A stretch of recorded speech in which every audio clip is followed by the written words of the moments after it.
So this is my Kawasaki Vulcan 1500 Classic with the Mutazu HL saddlebags. The installation was kind of tricky, and I'll give you some close-up views. You can see I had to paint them to match the bike. I think it turned out pretty good, just a rattle can paint job. But if you look at how close it is to the shock absorber there, I come around the back and you'll see how close it is to the tail light. Now, I could have raised them up a little higher to give me more clearance here, but then I would not have been able to get them open for clearing the trunk box. So I had to get them low enough to clear the trunk, but high enough to clear the shock absorber. And by doing so, I got pretty close to the signal light, and I actually had to put spacers in. You see the chrome spacer I put in between the signal light and the fender in order to give me some clearance there. The bag itself I like. It's the biggest one they sell. It's got a 9.5 inch wide interior. A lot of space in there. You can see all the way across my hand. Now, mounting them was kind of a challenge with the brackets as well.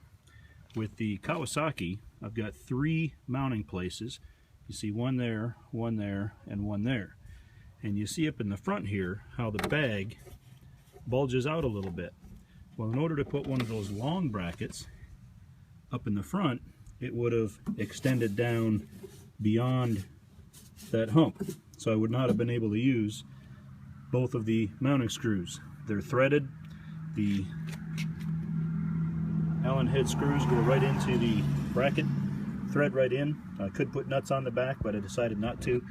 So what I ended up doing was using the long brackets in the back with the 2 mounting bolts, and I manufactured these out of a piece of bar stock, just a 1/4 inch thick by 1 inch metal bar stock I picked up at a local home supply store. I'm going to go around to the other side. Now I've got the other one off. It's still getting painted. You can see a better view of how the mounting brackets line up.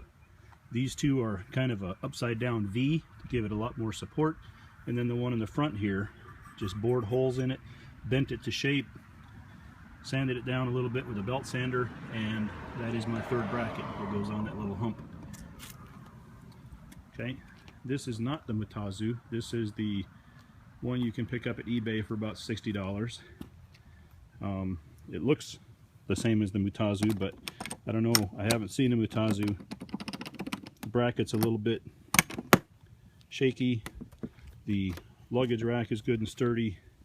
Now I did just notice as I was getting ready to video this, there is some, oh look at that. I might have to take this off and send it back, because there's also a little imperfection right there.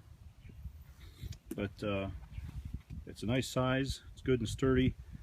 In order to mount it, I didn't mount directly to the metal. I actually made a piece of plywood. You can see the plywood right here. The plywood is attached to this, and then I just screwed this right to the plywood. I think it gives it a much more sturdy connection. Just painted it nice and gloss black. You can't even tell it's there if I hadn't told you.